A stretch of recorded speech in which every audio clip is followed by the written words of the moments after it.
நம்முடைய மனம் என்று ஒன்று என்னன்னு கேள்வி கேட்டோம்னா, நிறைய எண்ணங்கள் இருக்கு இல்லையா? அந்த எண்ணங்கள் சேர்ந்ததெல்லாம் மனம். விஞ்ஞானம் என்ன சொல்லுது தெரியுங்களா?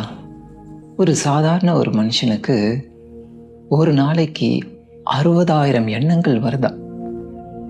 ஆனா இன்னொரு அழகு அதுல என்ன தெரியுமா? அதுல 90% திருப்பி திருப்பி வரக்கூடிய தாட்ஸ் தானா.